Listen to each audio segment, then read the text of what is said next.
What I had in mind here this morning is I wanted to show you how to do donuts a very simple way. Then I like to use olive oil. Of course, you could use any kind of vegetable oil, or I suppose you could use lard or Crisco too. Those things are not quite as good for you. But this is just standard old run-of-the-mill buttermilk biscuits, and that's what you would make most donuts, or at least the sugar-covered donuts that we're going to make here. When you think about it, all a donut is fried bread, and that's really what we're doing. This is the bread, and we're going to fry it. The other kind of donut that I'm going to make is, this is just one of the specialty things you can get at the store, orange sweet rolls. You can also do cinnamon rolls or any of the other varieties that they might have there. I'm just going to poke a hole in it.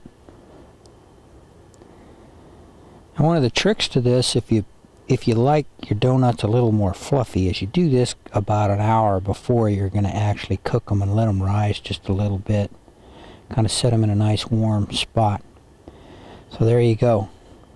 Here's our first donut. Let's see how it comes out. It should be hot enough.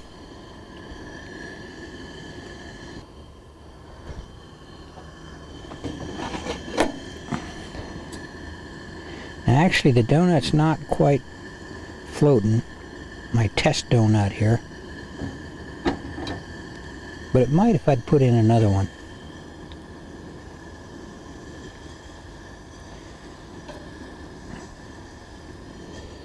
The real art to this is it's something like making pancakes. You just have to get the temperature right.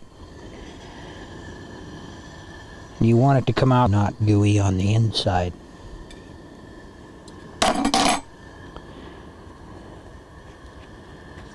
It looks to me like I need just a little bit more olive oil in there.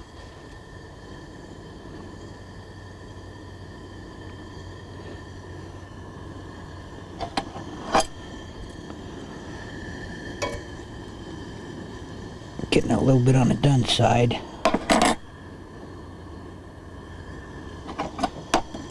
Alright, let's pull this one.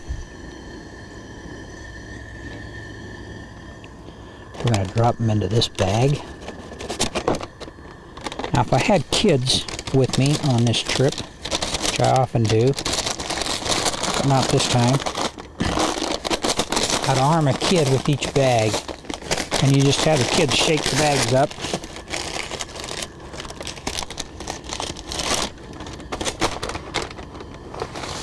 And there you go. There's your standard granulated sugar-covered donut.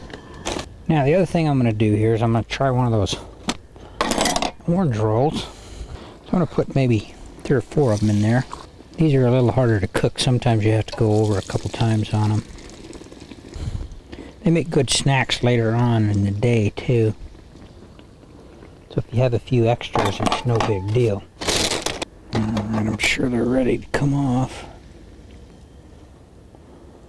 Now I'm going to call that good. I just spread the icing on these guys. So there you go. You've got a couple different varieties. I've thought about doing things like bringing a can of chocolate frosting with me. Give it a try. Your crew's going to love it. Go camping.